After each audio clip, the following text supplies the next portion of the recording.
Nah, yang dikhawatirkan ini biasanya menjadi habit yang panjang, habit buruk yang jadi yang panjang gitu. Saya nggak tahu itu kenapa pemain Bali tiba-tiba jatuh gitu. Dia bilang bahwa saya ingin juara di Piala Presiden. Ada sampai kayak Paul Pogba ditransfer dari Juventus ke MU dengan biaya yang cukup fantastis lah.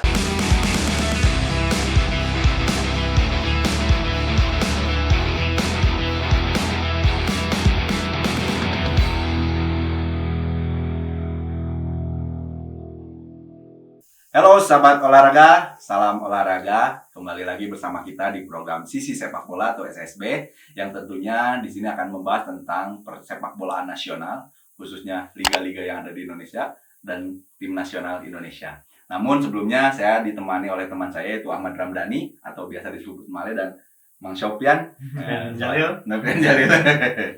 Namun sebelumnya kita turut berduka cita atas pulangnya rekan supporter kita dari rekan-rekan Bobotoh ya, yang kemarin malam telah meninggalkan kita, dan semoga almarhumah bisa diterima di sisi Allah Subhanahu Wa Taala. Nah, kebetulan dengan tema kita hari ini sama juga, yaitu membahas mengenai masalah Piala Pramusim, di mana kita bisa lihat dari sisi pertandingan yang telah dijalankan dan beberapa match sebelum mengarungi liga sesungguhnya mungkin ya di Liga Indonesia gitu. Namun sekali lagi sebelumnya juga kita akan ada kedatangan sponsor biasa dari Poma yang sekarang bawanya itu varian, ini Poma Coffee ya, tapi di Poma Coffee tidak hanya kopi, tapi ini juga ada varian taro dan juga ada varian coklat. Bagi kalian yang pengen, bagi kalian yang suka ngopi tapi bikin gemeteran gitu, bisa pilih non coffee. Dan bagi kalian yang pengen beli Poma Coffee, nanti Instagramnya ada di bawah sini ya. Oke, kita langsung aja mungkin ya ke pembahasan kita, di mana saat ini sebelum menghadapi Liga 1 Indonesia kita ada yang namanya pramusim atau disebutnya sebagai Piala Presiden gitu ya. Dimana tahun ini sangat unik. Kita ketahui bahwasannya Piala Presiden ini menyajikan beberapa kejutan-kejutan. Salah satunya mungkin yang terjadi ya, ini dibahas di mana-mana. Salah satunya adalah yang kita sorot adalah di grup C, di mana 5 besar kemarin, Liga 1 kemarin ada di sana gitu. Minus Arema Malang mungkin di sana gitu. Nah, ada di satu grup gitu. Ada di satu grup, dan itu bisa jadi banyak orang yang berasumsi itu final di awal. Terlalu dini lah gitu. Namun kalau kita melihat dari sistem pertandingan sekarang kan banyak tim-tim yang memiliki ambisi di Piala Pramusim ini. Ada yang pengen juara lah. Ada juga yang pengen menemukan kerangka pemainnya untuk di Liga 1 nanti melalui kerangka tim melalui Piala Presiden ini. Nah, bagaimana tanggapan dari Pak Male mengenai masalah Piala Pramusim ini, Pak? Piala Pramusim di Indonesia itu unik ya. Rata-rata kadang setiap klub itu malah nargetinnya kayak juara gitu kan. Biasanya kalau di luar itu pramusim itu buat bikin kerangka tim, kecocokan pemain, gaya main dan segalanya. Tapi di Indonesia sekarang tuh kayak udah dijadiin target supaya juara. Tapi kalau saya lihat sih begini ya, pencapaian tertinggi suatu klub sepak bola itu kan juara ya, dapat piala. Nah sayangnya di Indonesia itu kompetisi resmi itu cuma baru liga, tidak ada yang membarengi kompetisi liga seperti kalau di Inggris misalnya. Ada Piala FA, bahkan sampai 3 piala domestik kalau nggak salah. Ada Piala FA, ada Carling Cup, sama Community Shield dan yang lainnya gitu ya, Eropa. Indonesia baru liga gitu kan. Makanya wajar kalau tim-tim yang ya taruhlah kalau di liga itu kekuatannya masih di bawah klub-klub yang tradisional ya. Makanya kadang menargetkan untuk dapat piala ya di turnamen pramusim biasanya. Cuman uniknya juga adalah tim pramusim di Indonesia ini adalah diisi oleh tim-tim Liga 1 gitu. Kalau kita lihat di beberapa kompetisi, mungkin itu kompetisi barengan ya, itu kan melibatkan tim di bawahnya tim utama gitu ya, Liga utama gitu. Namun di Indonesia ini semua tim, ya kesannya ini bukan pramusim, tapi kesannya adalah ini kerangka liga yang akan dihadapi di musim depan. Kalau Pak Ian sendiri melihatnya seperti apa? Iya, sejarah Piala Presidennya sendiri kan lahir tahun sekitar 2015 ya kalau nggak salah. Sebetulnya Piala Presiden ini kan lahir bukan sebagai precision awalnya. turnamen yang lahir untuk mengisi kekosongan liga. Iya. Di tahun 2015 kita di-ban oleh FIFA, tidak ada liga resmi, dicetuskanlah Piala Presiden. Sehingga yang mengisi Piala Presiden ini adalah satu kasta satu kasta klub seluruh peserta ya. Gitu. Nah, berubahlah menjadi precision. Jadi pramusim, turnamen pramusim. Sampai sekarang digulirkan lagi. Nah, yang ideal tidak idealnya kan ya itu tadi. Kemudian jadi menurut saya sih harusnya dipikirkan lagi bentuknya gitu. Karena ketika tajuknya precision, ini terlalu prestisi masalahnya. Betul. Sehingga kita tidak bisa menyalahkan klub atau ambisi supporter yang menginginkan juara meskipun ini precision. Betul. Karena dibuat atau diselenggarakannya ya pesertanya pun adalah 18 tim yang akan berlaga di kasta tertinggi gitu. Betul. Sekarang ini sederhananya adalah menang dengan rival. Karena kan ada kemungkinan tim-tim rival yang secara tradisional memang punya rivalitas tinggi akan bertemu kan. Dari sana kan tensi akan tinggi. Kemudian ya itu tadi dengan bertemunya klub-klub yang akan berlaga di satu kasta, secara otomatis mau tidak mau mereka punya tekanan dari supporter. Nah, ini yang membuat jadi precisionnya kalau menurut saya justru kurang enak. Oke, secara komersil ini menjadi sangat menarik karena kita akan melihat tim-tim besar bertemu. Betul. Dan sebagainya. Tapi menjadi gambling sendiri untuk tim. Nah, yang dikhawatirkan ini biasanya menjadi habit yang panjang, habit buruk yang jadi yang panjang gitu. Betul. Contoh, precision ini kan idealnya adalah untuk membangun tim ya. Betul. Untuk pemanasan. Tapi di kita biasanya setelah precision ada aja hashtag pelatih out. Iya betul. Pemain out. Nah, ini kan perlu dikaji lagi apakah kemudian supporternya yang tidak dewasa kah ataukah memang kualitas dari yang di outkannya ini jelek atau seperti apa. Tapi ya kalau kita lihat sampai sini salah satu penyebabnya ya ini gitu, ada satu tajuk tapi kemudian digelar hampir tidak sesuai dengan tajuknya. Gitu. Jadi precisionnya hanya karena turnamen yang digelar yang tidak resmi pertama, yang kedua adalah digelar sebelum liga resmi bergulir. Nah, kemudian kalau kita luruskan sedikit dari si Malek, sebetulnya kita punya turnamen resmi yang mengiringi liga. Ada Piala Indonesia yang dulunya itu Copa Haji Samsu dan sebagainya. Cuman kalau kenapa ini jadi kurang terlihat, salah satu kendala liga kita kan di penjadwalan. Betul. Ya. Jadi harusnya kan beriringan ya. Idealnya biasanya, misalkan tadi FA Cup di Liga Inggris, ketika primernya biasanya liganya mulai duluan tapi selesai terakhir. Nah, si turnamen pengiringnya kan biasanya berjalan di tengah-tengah atau saat liga sudah berjalan, tapi kemudian selesai sebelum liga beres aja gitu. Di kita kan masih berantakan gitu. Kadang liganya udah beres, yang turnamen ini yang belum. Kayak gitu. Sebenarnya ada, bro. Dan itu juga masuk jatah AFC dan Liga Champions kan. Dulu ya berarti. Terakhir juga masuk yang AFC tahun ini kalau nggak salah. Yang PSM Makassar ya? Iya. PSM Bali kan sebagai juara liga. PSM-nya sebagai Piala Menpora. Piala Indonesia. Kalau Menpora sama dengan Piala Presiden. Pramusim ya. Pramusim.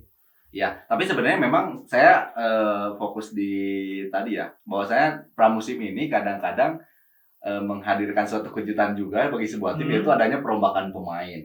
Adanya juga katakanlah pelatih-pelatih yang keluar sebelum dikeluarkan sebelum digelarnya liga resmi Liga 1 gitu. Ini jadi menarik juga gitu, bahwa saya memang ternyata di Indonesia pramusim ini bergengsi juga. Apakah ini memang ambisi dari setiap tim sehingga memang ada opsi untuk mengeluarkan pelatih atau pemain, ataukah memang ini ada tuntutan dari supporter juga salah satunya yang menginginkan sebuah tim itu berprestasi walaupun di pramusim? Iya, itu tadi balik lagi kalau menurut saya sih yang harus dikaji adalah tajuknya ini gitu. Ya, pramusim ini terlalu prestisi jika diikuti oleh seluruh peserta liga. Iya. Hampir jarang ya di negara apalagi sepak bolanya maju kemudian precision yang diisi oleh seluruh peserta liga. Biasanya kan hanya 4-5 tim, kalau nggak trofeo. Kayak gitu kan. Kalau enggak, kalau ada yang semi resmi biasanya juara liga sama juara piala pengiringnya Iya, kan nah. ditemuin, ada piala yang lainnya itu sebelum yang digelar sebelum liga resmi digulirkan. Ya ini kan jadi habit yang kemudian membentuk ini gitu, jadi semacam budaya akhirnya. Mau tidak mau supporter ya akan muncul ekspektasi yang tinggi dengan situasi seperti ini. Klub kemudian menjadi sulit pilihannya. Satu sisi mungkin klub dan pelatih misalnya sebetulnya banyak yang menginginkan bahwa precision ini jadi precision sesungguhnya, jadi bagaimana cara mereka mengukur kedalaman tim dan sebagainya. Tapi di satu sisi mereka juga punya tekanan kan. Iya. Misalnya kalau kita posisikan sebagai pelatih klub misalnya, hati kecil kan pasti inginnya melihat tim kita sesiap apa sih. Iya, betul. Tapi kan ketika main ada supporter yang kemudian harus dipuaskan ekspektasinya. Betul. Nah ini kan muncul karena pengemasan turnamennya. Lalu untuk kalau kita melihat dari sisi grup ya, kita ketahui bahwasanya di Piala Presiden ini ada grup neraka nih, yaitu grup C, di mana di dalamnya ada Persebaya, Surabaya, Persib Bandung, Bali United, dan Bayangkara FC. Ini merupakan empat besar di liga kemarin gitu ya. 5 besar di liga kemarin gitu. Nah, lalu menurut Pak Mane apakah ini idealkah dipertontonkan di fase grup? Ataukah ini terlalu dini gitu untuk pertemuan di awal gitu? Ya kalau misalnya gengsinya ya, kalau buat final ini terlalu dini ya. Terlalu dini, tim-tim kuat udah bertemu di fase grup kan. Betul. Tapi kalau lihat dari segi buat siaran mungkin buat rating gitu ya, komersil, buat komersil ya menjual di mana kita tahu kan ada rivalitas kayak Bali sama Persib kan, juara sama runner up kemarin, kejar-kejaran, sekarang bertemu lagi ya dan panas kan. Tapi saya nggak tahu itu kenapa pemain Bali tiba-tiba jatuh gitu, fisiknya mungkin belum kuat ya. Namanya juga pramusim. Ya karena kan kalau kita melihat dari sisi dari sisi pengocokan gitu ya. Apa sih sebetulnya bukan ngocok, apa sih? Namun sih berarti. Masa tidak ya? Apa ya? Berarti pembagian tim mungkin ya, pembagian tim. Kalau pembagian grup gitu. Kalau kita lihat di negara-negara lain, di sepak bola liga lain, jadi ada tim-tim unggulan yang dia di pot-pot pertama gitu. Sehingga memang kecil kemungkinan untuk bertemu tim-tim besar ini gitu. Ya kalau kita bicara dari komersial mungkin tadi sudah dijawab ya. Tapi dari sisi keidealan ini kan berarti kan kenapa tidak melakukan hal itu gitu? Kenapa di sisi pengocokan itu tidak melakukan itu gitu? Sementara kan kalau ngelihat dari sisi idealnya lebih baik tim-tim unggulan itu dibedakan grup gitu. Tapi ada yang nonton press conference nggak sih, maksudnya di antara kita? Ada. Orang yang nonton soalnya. Saya nonton sebenarnya. Ada nggak? Jadi dasar ya ada dari wartawan waktu itu, tapi saya ngelihat jawabannya mungkin bagi saya adalah menanggapinya adalah bahwa Pak Iwan waktu itu yang menjelaskan bahwasanya dasarnya dari mana sehingga kita memerlukan untuk pot ini gitu. Tim-tim unggulan ini karena kan sementara setiap tahunnya komposisi pemain dari sebuah tim itu berganti gitu. Cuman ya kalau menurut saya sih lebih baik dipotin aja Pak, karena itu penting bagi keidealan kompetisi walaupun pramusim ya, tapi nggak apa-apa lah, alasannya mungkin bisa diterima oleh beberapa orang. Tapi kalau saya secara pribadi sih lebih cocoknya dipotin aja gitu biar tidak. Ya memang biasanya kan ada kuotnya. Iya, harusnya kan kayak gitu. Mungkin gini ya maksud jawabannya, ngambilnya dari mana? Ngambil dasarnya dari mana? Kalau lihat dari. Padahal kan bisa dari liga musim lalu. Ya harusnya, cuman ya saya nggak ngerti lah kemarin jawaban Pak Iwan seperti itu. Ya dia menyebutkan bahwasanya setiap tahun itu komposisi pemain berbeda. Cuman ya kalau harapan saya adalah idealnya bisa gitu dibentuk pot-pot di tiap grup gitu biar tidak terlalu dini gitu. Iya, meskipun tajuknya pramusim ya. Yang mungkin gini maksudnya karena ini pramusim jadi tidak ada korelasi dengan liga resmi mungkin gitu. Iya bisa jadi. Tapi kan untuk masalah idealnya kan harusnya bisa dipakai itu gitu maksudnya hasil liga yang kemarin bisa dipakai buat pramusim. Ya mungkin ini jadi evaluasi juga nanti untuk kedepannya gitu. Iya. Lalu untuk enggak, jadi kan outputnya tuh yang tadi kita bahas di awal kan akhirnya Persib ketemu Bali ya dua tim ini kan punya gengsi. Betul. Precisionnya malah nggak ada. Kemarin tajuknya precision tapi kayak final UCL Iya. kan. Panas. Ya bener. Yang kemarin Liverpool kalah itu ya. Yang nyerang terus tapi kebobolan. Iya, Liga. Betul, Presiden. Gitu maksudnya ya jadi precisionnya hilang kan Iya. maksudnya. Ya dua tim besar mempertaruhkan nama besar ketemu udah nggak ada tuh precision kan maksudnya ya gimana caranya Persib mau menang baru mau menang. Nah. Dan skuad yang diturunkan masih skuad yang terbaik. Oke. Bicara tentang pramusim ya, karena kan kita ketahui kalau saya sih mikirnya pramusim ini dibentuk untuk persiapan tim, meramu kerangka tim gitu. Cuma kan di beberapa ya itu tadi kita bahas di awal, bahwasanya ini terlalu prestisius, akhirnya setiap tim punya ambisi untuk jadi juara. Cuman kalau melihat dari beberapa tim juga nih, ada juga yang mereka benar-benar menjadikan si Piala Presiden ini sebagai momentum untuk merangkak pemain gitu. Mana pemain yang cocok diplot di posisi ini dan lain sebagainya gitu. Contohnya Persib lah menjadikan pramusim ini sebagai ajang rotasi melihat kemampuan pemain. Seperti halnya di laga pertama melawan Bali United, kita ketahui beberapa pemain tidak diturunkan. Ada di sana ada Deddy Kusnandar yang diturunkan. Tapi di laga kedua kemarin ada Abdul Aziz yang diturunkan. Jadi ada sistem rotasi di Piala Presiden ini. Lalu Pak Sofyan sama Pak Mali melihatnya bahwasanya ini idealnya pramusim ini seharusnya pelatih ini punya arah ke arah sana atau tetap dengan ambisi harus juara gitu. Orang berasa tuanya dipanggil Pak. Bung Ian, Bung Male, ya Bung Toel. Enggak, justru gini, Persib paling unik.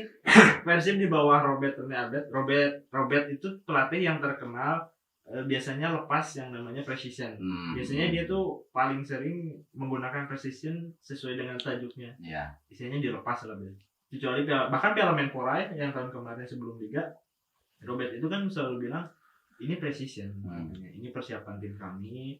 Tapi karena kondisinya pandemi, kita tidak tahu Liga mau dimulai kapan. Kami tidak punya target apapun, tapi ingin main selama mungkin. Kan cuma gitu katanya.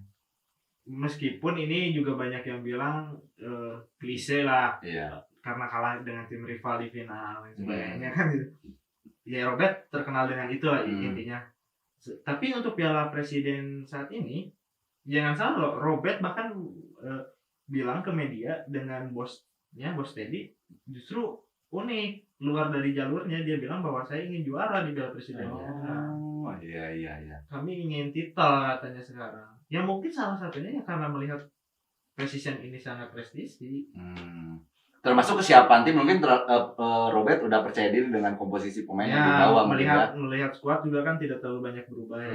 Malah ada tambahan pemain yang yang kualitasnya bagus ya. Seperti halnya Ciro kemarin. Ciro akhirnya bahkan kalau mau ini biar seru aja.